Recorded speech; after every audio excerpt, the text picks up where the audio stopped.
নমস্কার সবাইকে, কেমন আছেন সবাই? ঋতুস লাইফস্টাইলে আপনাদের আরও একবার স্বাগত জানাই। তো এটা কিন্তু আমাদের বৃন্দাবনের ব্লগ। তো আমার ফোনটাও খারাপ হয়ে গেছিলো, দ্যাটস ওয়াই আমি আর ব্লগটা কন্টিনিউ করতে পারিনি। তারপর আমাকে নতুন ফোন একটা কিনতে হয়েছে।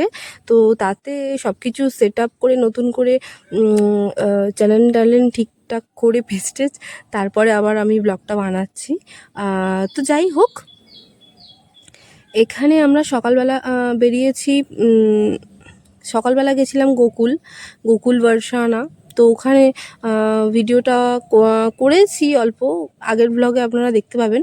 তো এটা বিকেলবেলা বেরিয়েছিলাম। এখানে লোটাস টেম্পল এসেছি, মানে মথুরাতেও একটা লোটাস টেম্পল আছে যেখানে রাধা মাধবের মূর্তি আছে। আর এখানে একটা ছোটোখাটো মন্দির আছে, সেটা হচ্ছে এখানে কিভাবে কালিয়া দমন করেছিলেন, কালিয়া সাহেবকে দমন করেছিলেন, তো সেটারই একটা চিত্রলিপি নানা রকম চিত্রের মাধ্যমে, আর্টের মাধ্যমে এখানে দেখানো হয়েছে। ভেতরটা পুরো গুহার মতো, লাল নীল সবুজ নানা রকম আলো দিয়ে। তো অতটা বোঝা যাচ্ছে না, কিন্তু অনেকটা। এই পুরো ভেতরটা কমপ্লিট করতে আপনাদের মিনিমাম তো আধ ঘন্টা লাগবেই। তো সেই জন্য আমি একটু স্পিডে দেখানোর চেষ্টা করছি। তো যাই হোক, আমরা এটা কমপ্লিট করে আমরা যাব প্রেম মন্দির। তো এটা আমাদের লাস্ট ডেস্টিনেশন আর কি।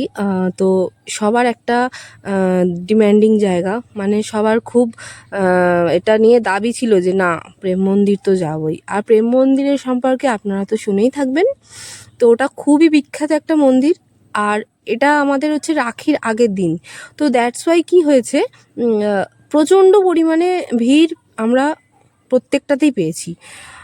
তো যাই হোক, ওখান থেকে বেরিয়ে এই যে আর একটা মন্দিরে আমরা এসেছি, এটা শেরাওয়ালির মন্দির। তো আমি একটু ঢং টং করে নিলাম। তো তারপরে প্রেম মন্দিরের এটা গেট, আমরা মেন গেট বন্ধ করে দিয়েছিল, ওই যে এটা মেন গেট। তো ব্যারিকেড ছিল, ব্যারিকেড টপকে আমরা এসেছি। মানে ভাবা যায় না যে আমরা কীভাবে এন্ট্রিটা নিয়েছি। প্রচণ্ড ভিড় ছিল, লাখ লাখ লোক ছিল, যেহেতু পরের দিন রাখি ছিল। তো সেই জন্য প্রচণ্ড পরিমাণে ভিড় ছিল, মানে অসুস্থ মানুষ বোধহয় কিছু হয়েই যেতে পারে, এরকম একটা ব্যাপার। তো যাই হোক, এটা হচ্ছে প্রেম মন্দিরের লাইটিং, ভীষণ সুন্দর। আমি জানি না আমি আপনাদের ক্যামেরায় কতটা বোঝাতে পারছি, মানে জীবনে যদি সত্যি এখানে একবার আসা যায়, সব কিছু মানে মনে হবে যে আমার সব কিছু স্বাদ পূরণ হয়ে গেছে, এরকম একটা ব্যাপার।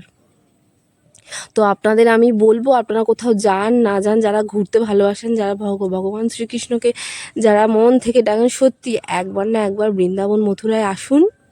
কিছু দেখুন না দেখুন, প্রেম মন্দিরে অবশ্যই আসুন। এটার যে কি, এটা মানে বলে মুখে বোঝানো যাবে না। প্রেম মন্দিরের ভেতরের কারুকার্য, সব কিছু লাইটিং অসম্ভব সুন্দর। আপনাদের আমি কিছুই দেখাতে পারছি না, কিন্তু এত ভিড়ের মধ্যে লাখ লাখ লোক, মানে আপনাকে যেতে হবে না, আপনি এমনিই ঠেলে ঠেলে চলে যাবেন, এতটা পরিমাণে ভিড়। তবে সচক্ষে এসে দেখলে আপনার প্রাণ জুড়িয়ে যাবে, এতটাই সুন্দর। তো এতদিন ফোনে দেখে এসেছি, দেখে এসেছি, আজকে নিজের চোখে দেখে সত্যি ভীষণই ভালো লাগছে। তো এই যে লাইনে হঠাৎ ভাবলাম একটু ভিডিও করি, এতটাই গরম, শ্বাসকষ্ট হচ্ছিল ভেতরে যে এক্সপ্লেন করা যাবে না। তো যাই হোক, এটা আমরা মোটামুটিভাবে কোনো রকমে কমপ্লিট করেছি। এটা ওপরে, এটা তো নিচতলাটা, আর একটা আছে ওপরতলা। তো যাই হোক, এবার তো আমাদের এটা দেখতে পাচ্ছেন না, এটা দোতলাটার ভিড়। দোতলাতেও একটি মূর্তি রয়েছে, রাধা মাধবের মূর্তি রয়েছে, নানা রকম ধরনের মূর্তি রয়েছে। তো একজন মহাপুরুষের মূর্তি ছিল, সেটা আমি ভিড়ের মধ্যে সত্যি বলতে কি আমি বুঝতে পারিনি, মানে আমি ওই দিকটা যেতেই পারিনি। আমার এতটাই শ্বাসকষ্ট হচ্ছিল যে ওখানে আমার পক্ষে যাওয়া সম্ভব হচ্ছিল না। তো যাই হোক, আমরা তো চলে এসেছি জার্নি করে হাওড়া স্টেশনে। এবার বাড়ি ফেরার পালা। সবাই এই যে দাঁড়িয়ে আছে হাওড়া স্টেশনে। আপনারা যারা ইউটিউব থেকে দেখছেন তারা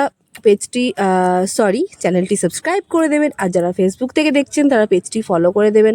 সবাই সবার পাশে থাকুন, সবাই সুস্থ থাকুন, ভালো থাকুন, লাইক কমেন্ট শেয়ার করতে ভুলবেন না।